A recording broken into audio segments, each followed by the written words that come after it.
Roh Kudus, kami membuka hati kami.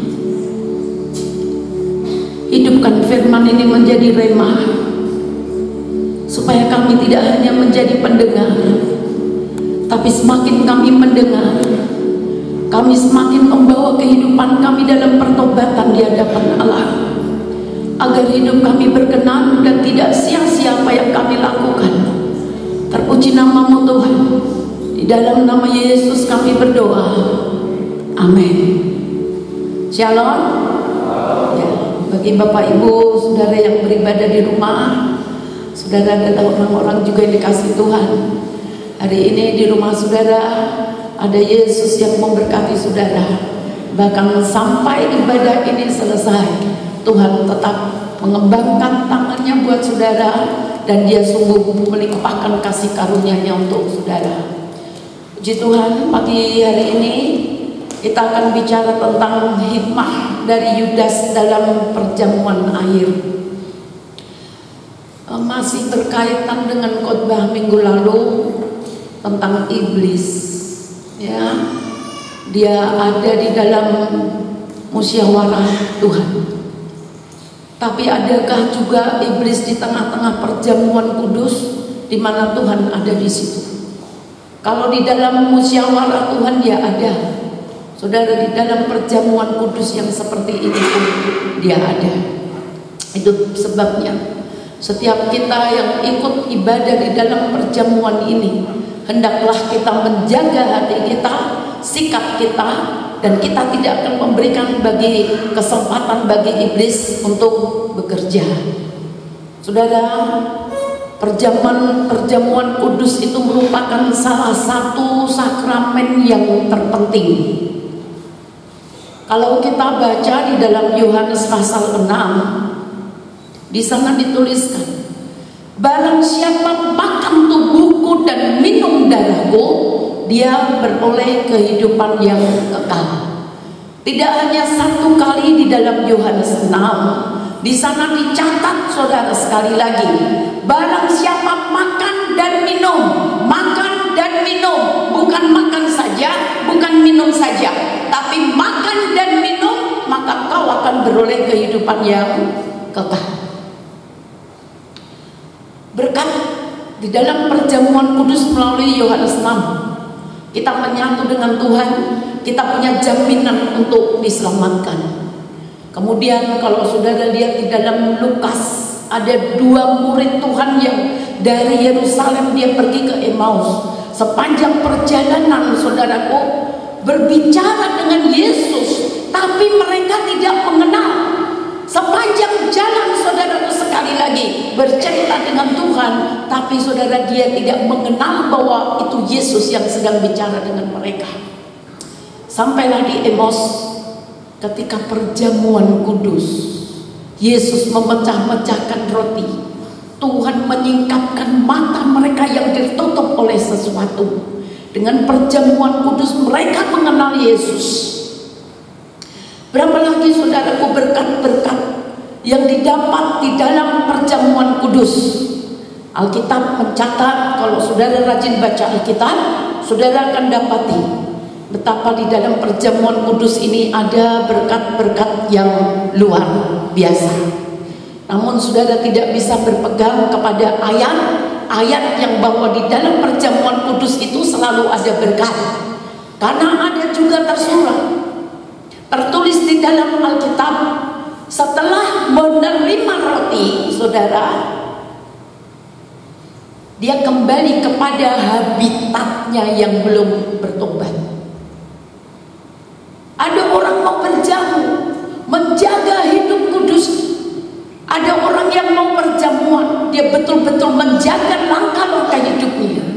Setelah perjamuan, kembali kehidupan lamanya, menunjukkan dia belum bertobat. Apakah orang berjamu dengan sikap hidup yang seperti ini, orang itu akan diberkati melalui perjamuan? Kita akan lihat nanti ayatnya, saudaraku, ya. Karena saudara seperti Yudas terima roti, Yesus memberikan roti kepadanya, dia terima apa yang dia lakukan. dia menjual Yesus, saudaraku. Banyak orang setelah makan minum perjamuan menjual Yesus dengan kehidupan yang tidak menjadi berkat. Tapi kita adalah orang yang berjaga-jaga. Mau makan bertobat, setelah makan lebih bertobat. Amin. Bukan hanya di perjamuan bertobat, keluar balik lagi tidak seperti orang bertobat. Kita akan baca dari Yohanes 13. Kita akan lihat tentang Yudas di dalam perjamuan terakhir dengan Yesus, saudaraku. Yohanes 13 ayat 21 sampai 30. Yesus memperingatkan Yudas. Setelah Yesus berkata demikian, ia sangat terharu. Sampai di sini dulu. Yesus berkata apa, saudaraku? Di dalam ayat-ayat yang sebelumnya, Yesus berbicara tentang murid-murid yang sudah dibasuh, dikuduskan. Tapi Tuhan berkata, tapi ada di antara engkau yang tidak bersih. Ya. Lalu saudara, Yesus berkata, barang siapa menerima dia mengutus menerima Bapa juga. Ya. Kemudian di dalam ayat 21, setelah Yesus berkata itu, ia sangat terharu. Biasanya saudara secara umum saudara, orang terharu itu melihat sesuatu yang baik. Orang menyatakan kasih atau menerima kasih yang lebih daripada yang harus dia terima, itu dia terharu. Ya, saudara, satu pengorbanan seseorang kepada orang lain dan orang melihatnya itu bisa terharu. Jadi biasa secara umum, sekali lagi, saudara, itu kata terharu itu adalah berkaitan dengan sesuatu yang baik. Tapi Yesus, dia terharu setelah dia berkata bahwa di antara 12 murid ada seorang yang akan mengkhianatinya. Yesus terharu. Tadinya saya juga bingung, masa ada orang yang mengkhianati, dia terharu, ya.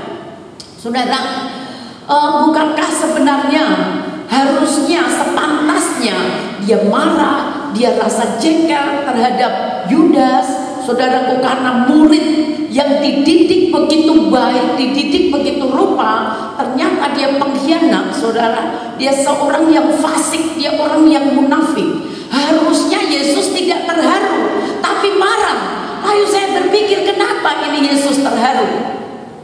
Pasti dia terharu mengingat 3,5 tahun dia mengikut Yesus dengan tekun.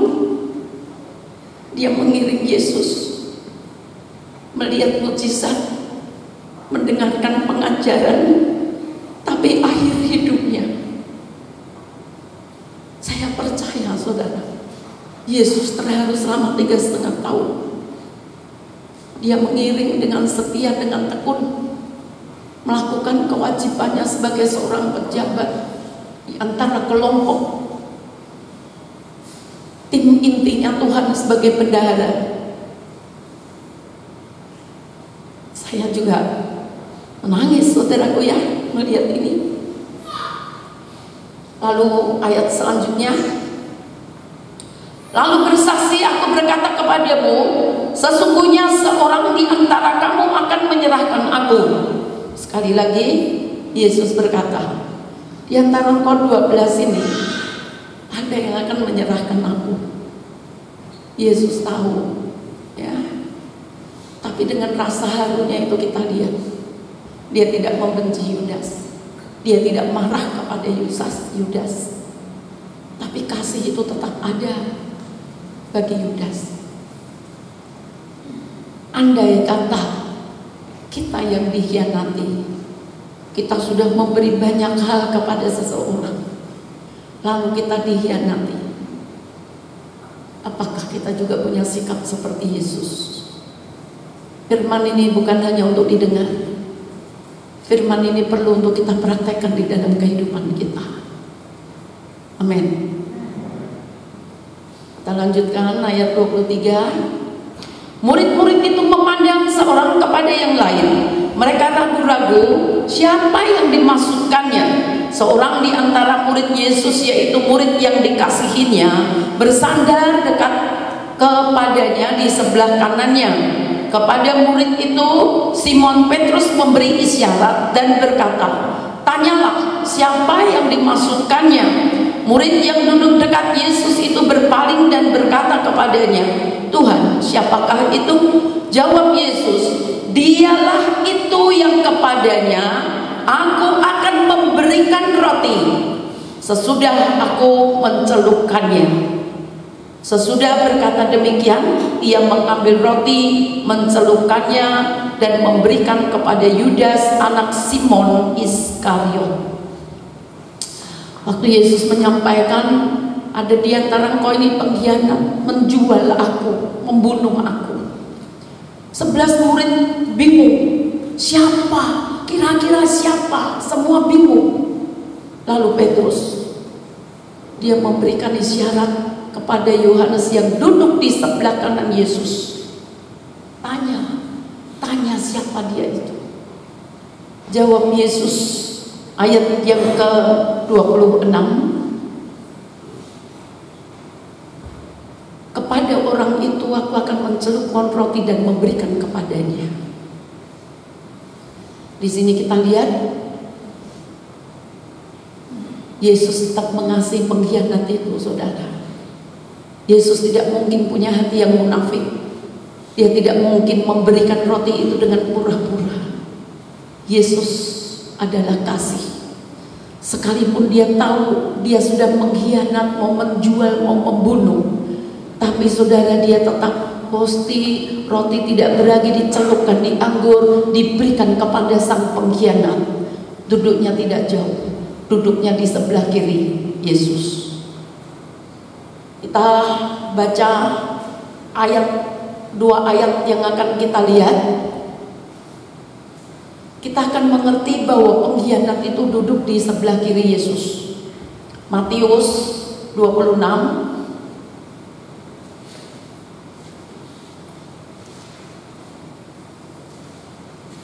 ayat 23.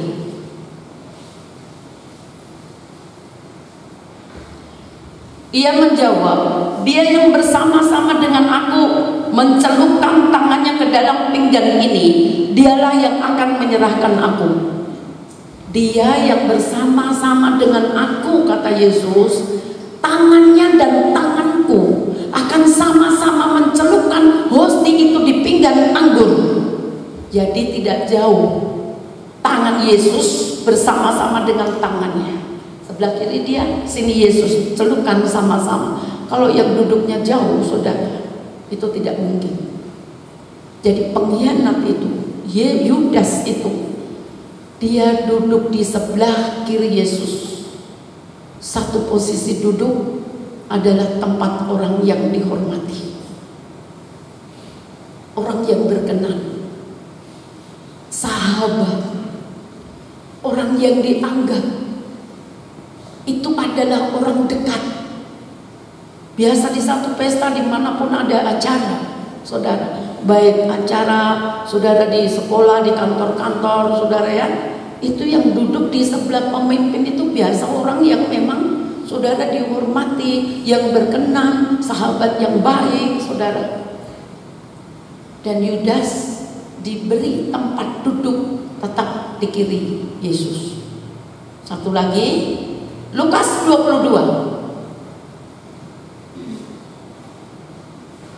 Lukas 22 ayat 21. Ia menjawab, "Dia yang bersama-sama dengan..." Tetapi lihat, tangan orang yang menyerahkan Aku ada bersama dengan Aku di meja ini. Jadi mereka perjamuan itu bukan duduk seperti saudara seperti ini, tapi itu letter U, saudara, ya. Jadi ada satu meja, disinilah pemimpin dengan orang-orang yang dihormati itu dua. Lalu meja lurus, saudaraku, sebelah kanan dan sebelah kiri. Yesus berkata dalam ayat ini menunjukkan, ya, Yesus dia masih menghormati Yudas. Orang yang mau menyerahkan aku, katanya. Ayat ini jelas, dia ada bersama dengan aku di meja ini. Jadi meja yang mereka bilang kepala meja itu. Yudas tidak jauh. Beraninya Yudas, hebatnya Yudas. Hatinya jelus, hatinya jahat, tapi begitu pede, ya.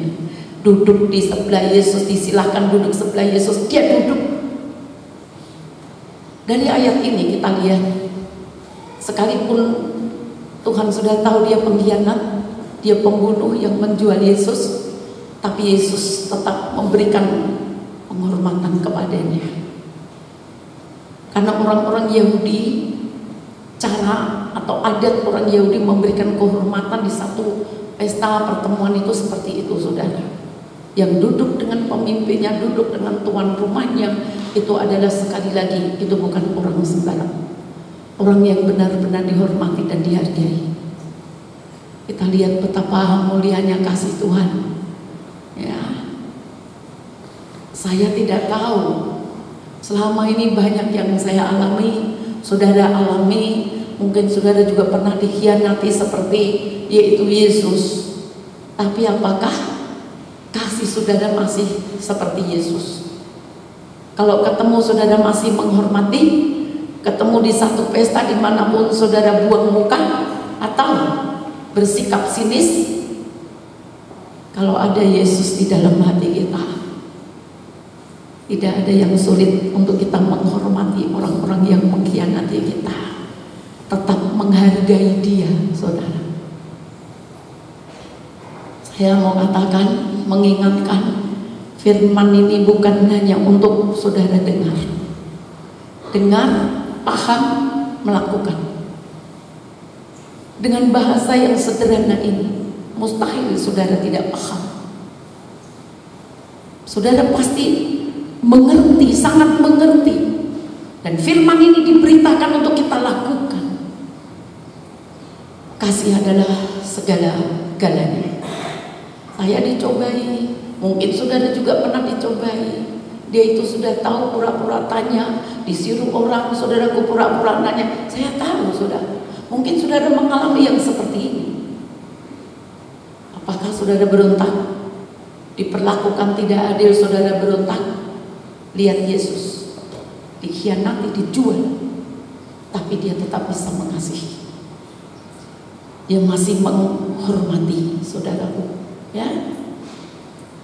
Lalu saudara, kita lihat ketika Yesus tahu siapa pengkhianat itu, tetapi dia tetap mengasihi dan memberikan penghormatan yang cukup tinggi kepada Yudas. Duduknya semeja, artinya satu meja, ada Yohanes di kanan, Yudas di kiri. Mencelupkan tangannya di pinggang bersama-sama, menunjukkan duduknya sangat dekat dengan Yesus, dan itu adalah kebenaran. Lalu kita baca di dalam yaitu Yohanes 17, saudara. Sebelumnya saya ingin sampaikan kasih Yesus, penghormatan yang diberikan kepada Yudas. Apakah itu merupakan kesempatan yang diberikan kepada Yudas oleh Yesus? Seperti sudah berkali-kali sebenarnya ketika Yudas ketahuan mencuri, dia ingin akan uang, saudara. Dia berkata dengan munafiknya, saudara. Yesus tahu dan Yesus menegur. Apakah selama ini teguran-teguran itu dan penghormatan ini, saudaraku, merupakan kesempatan yang diberikan Tuhan kepada Yudas supaya dia bertobat? Tapi saya juga mau sampaikan, itu kesempatan atau bukan, itu hanya Tuhan yang tahu. Kenapa? Karena tertulis di dalam Yohanes pasal 17.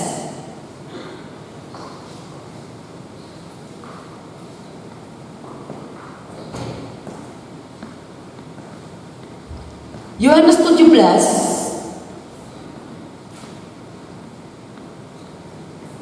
ayat 12.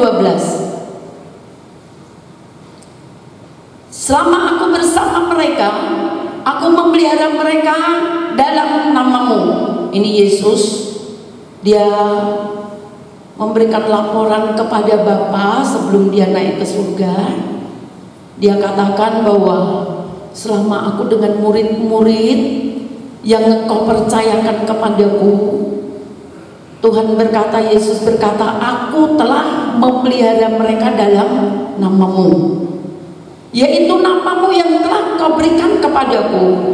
Di sini saya suka bertanya, namamu yang kau berikan padaku, namanya Yesus. Apakah Allah kita namanya Yesus? Saya belum lihat itu bahasa asli itu apa yang terserat di sana. Namamu yang kau berikan kepadaku, nama dia Yesus. Apakah nama Allah juga Yesus? Saudara, bantu saya berdoa untuk mendapatkan jawaban ini. Aku telah menjaga mereka, Yesus berkata, aku menjaga murid-murid, dan tidak seorang pun dari mereka yang binasa, selain daripada dia yang telah ditentukan untuk binasa, supaya genaplah yang tertulis dalam kitab suci. Yesus bicara tentang Yudas. Tuhan, Bapa, selama aku bersama dengan murid-murid, aku jaga mereka, aku pelihara mereka, aku merawat mereka, dan tidak seorang pun yang binasa kecuali yang kau tetapkan untuk binasa. Dia bicara tentang Yudas. Yudas ditetapkan untuk binasa. Saya sudah lihat di dalam bahasa aslinya, saudaraku, sama. Di sana ditulis apuleia, artinya adalah lambang gambaran seorang tukang periuk yang membuang periuk yang diperbaiki gagal lagi, dibenahi dia gagal lagi, lalu dibuang. Itulah Yudas. Hati saya bergetar, saya juga menangis. Ada orang ditetapkan untuk binasa. Yudas yang setiap saat berjalan mengiringi Yesus, sama dengan saudara. Tiap minggu dengar firman, mungkin siaran di televisi saudara lihat, di YouTube saudara paling rajin nonton, saudaraku. Melihat dengan mata saudara mujizat demi mujizat terjadi. Sama, Yudas sama dengan kita dalam hal ini, saudara. Tapi kita lihat, Yudas ditentukan untuk binasa. Yesus ada, dia ada di situ, saudaraku. Dia tekun, dia setia kemanapun Yesus pergi, dia ada. Tapi kenapa dia ditentukan oleh Tuhan binasa? Ada ayat yang lain. Memang dia dibinasakan, dibuang, karena diberi kesempatan berulang-ulang. Dia tidak mau bertobat. Tapi melihat ayat ini, saudaraku, Yudas ditentukan binasa. Kita mari bertanya pada diri kita, tanda kita ditentukan binasa, kita tidak pernah mau bertobat. Kalau demikian, berjaga. Jangan sampai saudara mengiring dengan setia, akhirnya seperti Yudas. Bertobat dari segala hal. Amin. Amin. Hati saya bergetar, saudara, ya, melihat orang ditentukan untuk binasa. Apakah hanya Yudas satu-satunya yang ditentukan Allah untuk binasa? Mari kita baca di dalam Wahyu. Wahyu 13 ayat yang ke-8.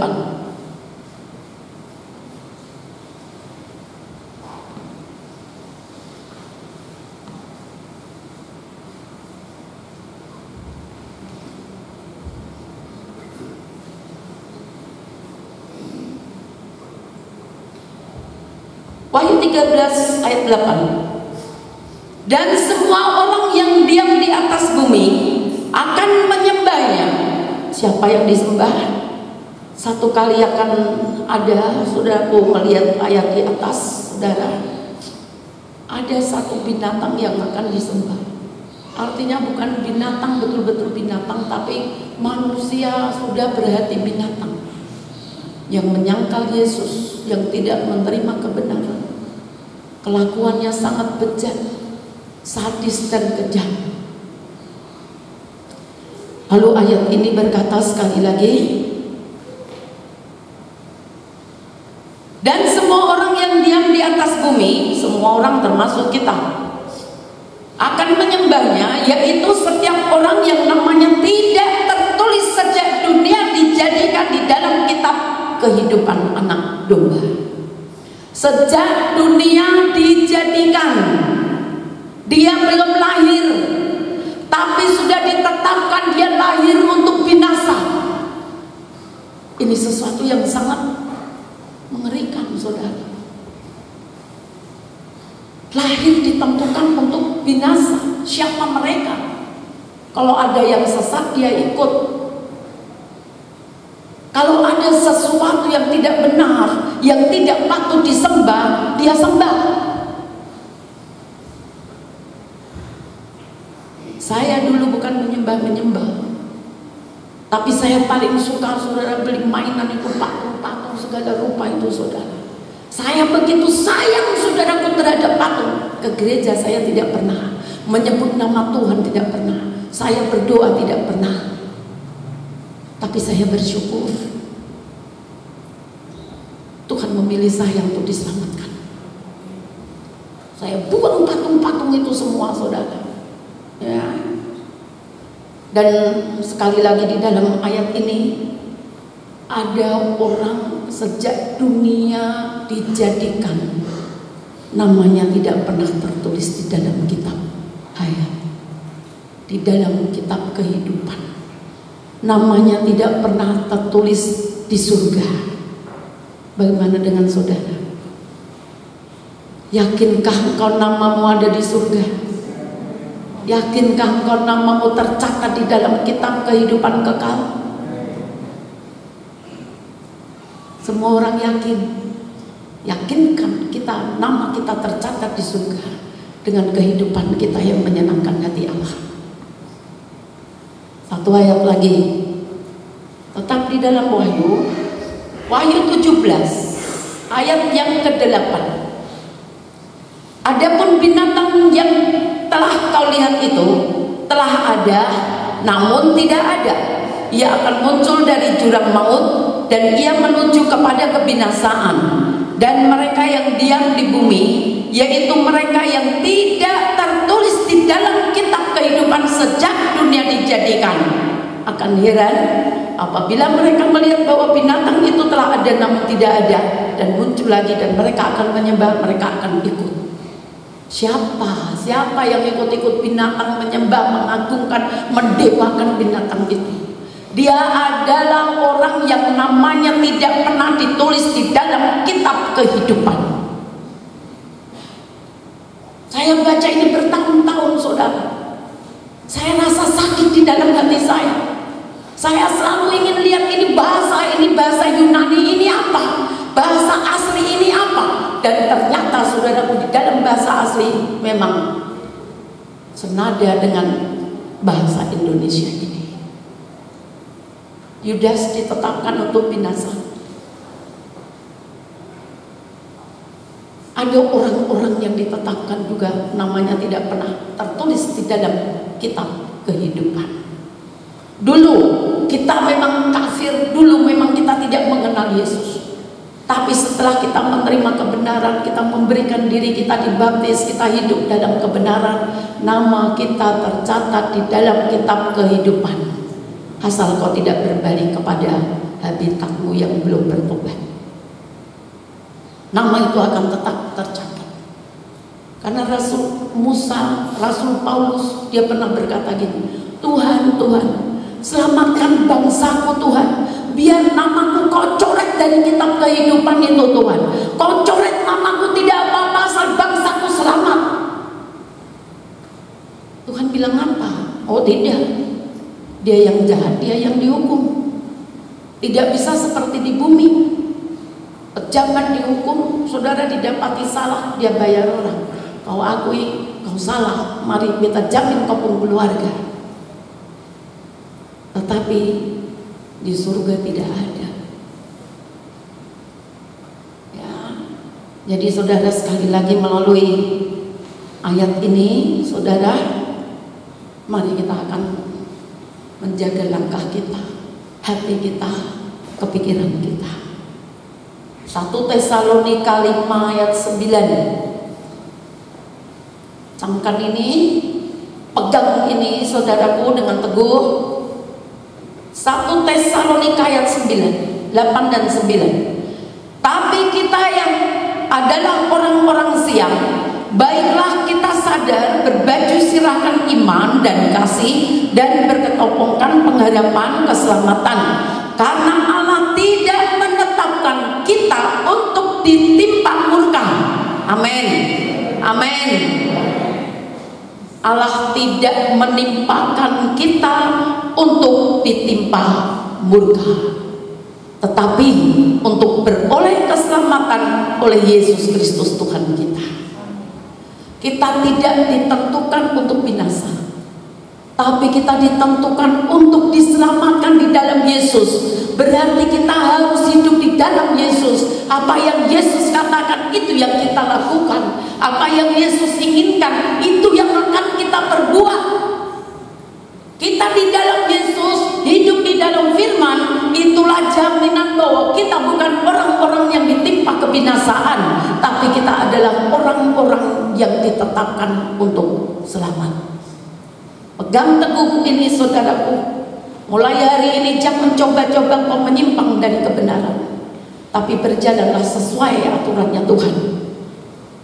Kemudian yang kedua, yang pertama tadi kasih Yesus itu terlalu mulia dan agung saudaraku bagi Yudas, bagi orang yang berdosa.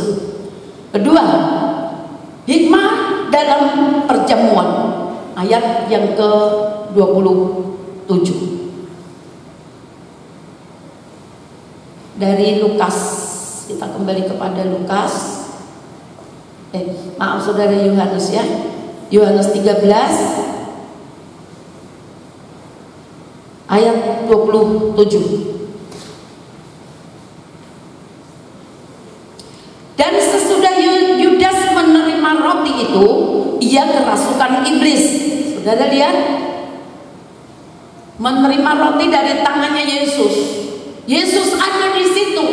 Setelah menerima roti, saudara, dia kerasukan iblis. Iblis masuk di dalam dirinya, saudara. Kenapa dia bisa masuk, saudara? Karena iblis memberikan kesempatan untuk iblis bekerja. Andai kata, saudara, ini bulatan kosong tangan saya ini adalah hati. Kalau penuh dengan firman, penuh dengan kebenaran, penuh dengan Roh Kudus, saudaraku, iblis tidak punya tempat untuk dia masuk.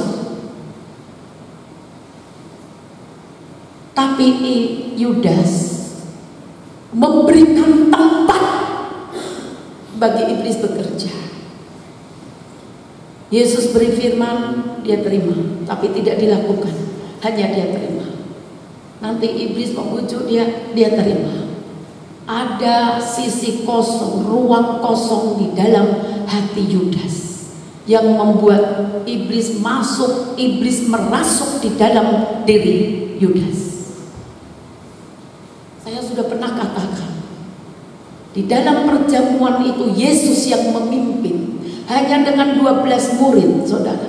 Yesus tahu bahwa setan sudah hadir di situ, saudara. Seperti dikatakan di dalam Kejadian, kalau engkau mengandung dosa dalam hatimu, iblis sudah mengintip di pintu hatimu.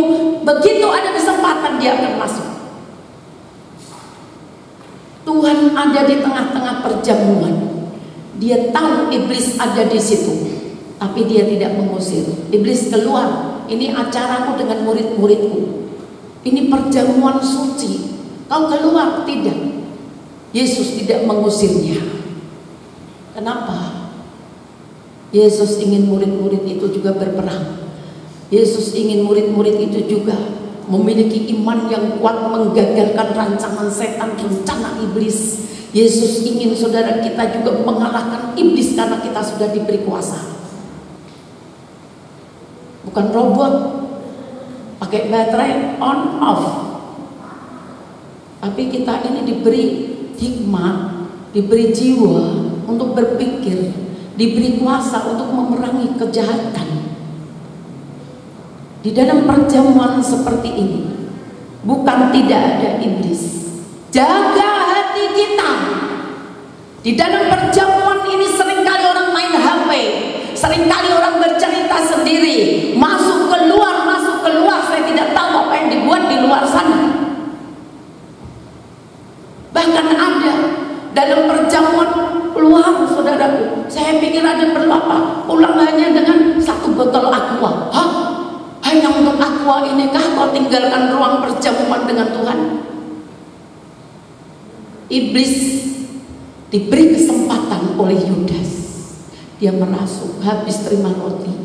Padahal di dalam lambang tubuh dan darah Tuhan ini kuasa sangat dahsyat, ada kuasa yang sangat besar. Tapi rupanya ketika seseorang mengambil makan minum perjamuan dengan hati yang tidak siap, dengan hati yang tidak beres, saudaraku, dia bukan terima berkat, tapi dia bisa terima kutuk. 1 Korintus 11 tiap hari, tiap perjamuan kita bacakan. Ku teruskan kepadamu saat kau makan minum, tapi baca ayat di bawahnya. Rasul Paulus berkata, kalau kau makan mau minum perjamuan, lihat dulu hatimu, periksa dulu hatimu. Karena kalau kau tidak periksa dirimu layak atau tidak, kau bisa sakit bahkan sampai mati. Di dalam 1 Korintus 11. Jadi rupanya perjamuan ini bisa menjadi berkat yang luar biasa untuk kita, tapi juga bisa menjadi kutuk untuk kita. Saudara mau pilih yang mana? Tuhan mempersilahkan kita untuk memilihnya, saudara. Ya. Lalu ayat 27 bagian bawah. Setelah di atasnya kan, setelah Yudas menerima roti, ia kerasukan iblis. Ya. Jadi ini juga gambaran dari orang-orang yang dalam perjamuan, saudara, dia makan hosti, minum dia telan baik-baik, saudaraku, setelah keluar gereja lain lagi ceritanya, saudara. Ya, dia tidak hidup kudus, dia tidak lagi memperdulikan keselamatan yang terkandung di dalam ibadah, dia meremehkan perjamuan, saudaraku, ya. Keselamatan yang terkandung di dalam perjamuan kudus ini diremehkan. Ada banyak orang seperti Yudas. Telan, pikirannya sudah lain-lain. Keluar dari gereja, perbuatannya sudah tidak sesuai dengan firman. Kata Yesus, apa yang hendak kau perbuat, perbuatlah dengan segera. Yesus sudah tahu, iblis sudah gelisah di dalam hati ini, saudara, mendorong Yudas, saudara. Lalu Yesus berkata, apa yang kau mau perbuat? Kau mau membunuh aku kan? Kau menangkap aku kan? Apa yang kau mau perbuat? Perbuat. Yudas keluar. Iblis di dalam diri Yudas. Dia berpikir, sebentar Yesus akan ditangkap, sebentar dia akan disiksa, sebentar dia akan dibunuh dan Yesus kalah di atas kayu salib. Pikirannya iblis, sebentar Yesus kalah di atas kayu salib. Tapi ternyata pikiran itu meleset. Yesus bangkit, Yesus menang. Kadangkala, saudara, yang terjadi itu seperti itu. Yesus bilang, terserah, kalau kamu melawan, lakukan saja, lakukan saja. Dia pikir itu sesuatu yang baik. Tapi kadangkala, saudara, membuat kita menjadi penentang firman Allah. Ya. Lalu ayat 28 dan 29. Tetapi tidak ada seorang pun dari antara mereka yang duduk makan itu mengerti apa maksud Yesus mengatakan itu semua. katakan itu kepada Yudas. Karena Yudas memegang kas. Ada yang menyangka bahwa Yesus menyuruh dia membeli apa-apa yang perlu untuk perayaan itu, atau memberi apa-apa kepada orang miskin. Sepanjang banyak peristiwa terjadi begitu banyak hal, ke-11 murid ini tidak menyadari siapa Yudas. Di dalam perjamuan Yesus sudah berkata, ini loh orangnya. Lalu Yesus sudah mulai mengusir Yudas, tapi 11 murid tetap damai, tenang. Dia tidak terusik, dia tidak terintimidasi adanya yaitu saudara, orang fasik di sekitarnya, ada pencuri di sekitarnya. Karena Yudas itu kan pencuri dia, saudara ya. Dia pegang kas bendahara tapi dia mencuri. Jadi 11 murid ini dia tidak merasa terusik, saudara. Gitu. Di sekitarnya ada iblis, ada murid Yudas yang dirasuki iblis, modelnya seperti, kelakuannya seperti itu. Saudara, orang yang menjaga hatinya bersih, yang fokus mau mengikut Tuhan, itu yang terjadi. Dia tidak peduli dengan sekitarnya, dia hanya ikut Yesus. Dalam perjamuan hatinya tenang, ya, hatinya tenang. Di dalam ibadah perjamuan dia terima berkat, sejahtera, damai. Sekitarnya terjadi apapun, dia hati tetap damai. Sekalipun dia tadi mendengar ada di antara engkau yang mengkhianat, tapi tidak mempengaruhi hatinya menjadi rusak. Ketika kita punya sikap hati yang benar, yang baik di dalam mengikuti perjamuan, damai sejahtera Allah akan tinggal di dalam diri kita. Tapi beda dengan Yudas, ya, saudaraku. Dan kita lihat selama di dalam perjamuan dan Yesus sudah dijual oleh Yudas. Yudas sudah mengkhianati, menjual, saudaraku. Tetapi saudara, kita lihat bahwa sepanjang mengiring Yesus sampai kepada malam terakhir, saudara, sampai Yudas mati, saya suka katakan predikat murid Yesus tidak pernah lepas dari Yudas. Yesus tahu dia mencuri, Yesus tahu dia tidak benar, hatinya saudaraku jelus. Tapi Yesus tidak pernah berkata, saya skors kamu dulu ya, dalam jangka waktu yang tidak saya tentukan. Kamu saya skors dalam jangka waktu sampai engkau bertobat dan pulih. Tidak pernah dilakukan oleh Yesus. Dia tetap murid, dia tetap pejabat, bendahara, saudara. Ini tidak boleh terjadi di pemerintahan. Kalau membiarkan orang seperti Yudas, hancurlah negara kita memang. Makanya kita perlu doakan supaya di negara kita ini, di lembaga-lembaga, di kantor-kantor, jangan terjadi sama seperti Yudas. Di gereja ini, dalam persekutuan dalam Tuhan, saudara, di gereja juga ada, tapi di sini tidak ada. Ya, saudara yang mendengar, saudara bukan pencuri seperti Yudas. Amin. Ya, jadi kita lihat sampai Yudas mati, predikat murid Yesus tetap nempel di dia. Dia sandang itu, saudara. Sebagai bendahara dia tidak pernah dihentikan. Ini bendaharanya jujur, tidak pernah dihentikan. Lalu kalau ini terjadi di antara kita, ada orang pelayan-pelayan model seperti Yudas terjadi di antara kita, terjadi di gereja-gereja, bagaimana sikap kita? Sama seperti Yesus, diam saja? Atau sudah karena perbuatanmu tidak baik, berhenti daripada kau jadi batu sandungan?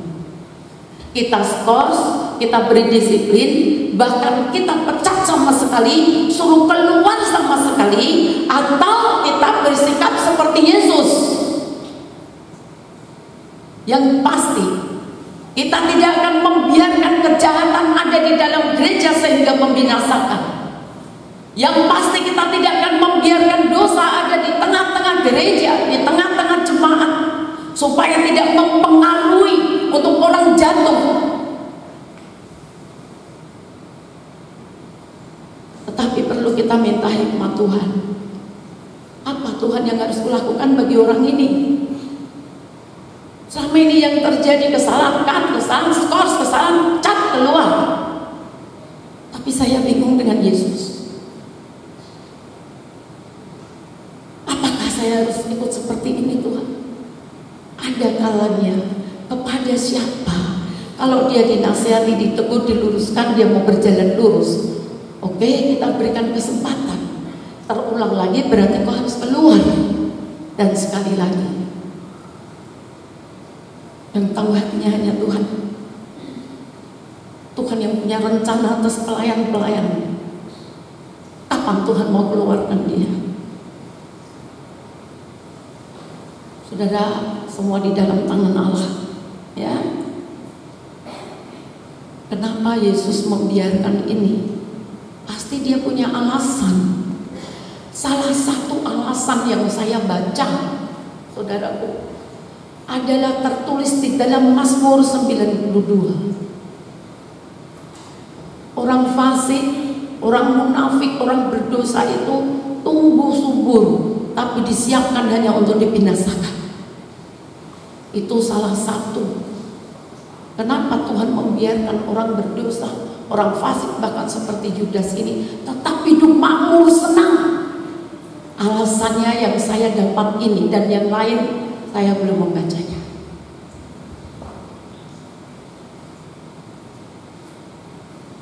Orang fasik dibiarkan, orang berdosa dibiarkan supaya disiapkan untuk dibinasakan. Ya. Kemudian saudara, dari semua ayat-ayat yang sudah kita baca, kita pelajari hari ini, maka kita saudara punya hikmah yang luar biasa dari kisah ini saudara. Di dalam makan dan minum perjamuan, kita harus menerima berkat, bukan kutuk. Itu sebabnya sering pendeta itu berkata, sebelum kau makan minum perjamuan, periksa dulu dirimu. Kalau kau punya musuh di antara yang hadir ini, selesaikan dulu. Kalau hatimu tidak baik kepada si A, datangi dulu si A, minta maaf, selesaikan, baru kau makan minum. Di dalam setiap perjamuan, ketika kita ada persoalan masalah yang tidak memungkinkan kita minum, kita tidak akan makan minum. Bereskan dulu hati, baru bisa makan minum. Bereskan dulu jalan hidupmu, baru kau layak untuk minum perjamuan kudus. Bukan hanya dalam perjamuan, tetapi di luar kita juga harus memiliki sikap hidup yang baik. Jangan seperti Yudas, makan minum baik, di luar tidak baik, di dalam perjamuan pun menyimpan dosa. Upahnya adalah maut. Tidak ada jalan lain. Di luar kita harus bertobat, di dalam gereja kita pun harus bertobat. Ya, kita tidak boleh lupa. Kita ditentukan untuk selamat. Pegang teguh itu saudaraku, kerjakan itu saudara, sampai nyawa kita terlepas.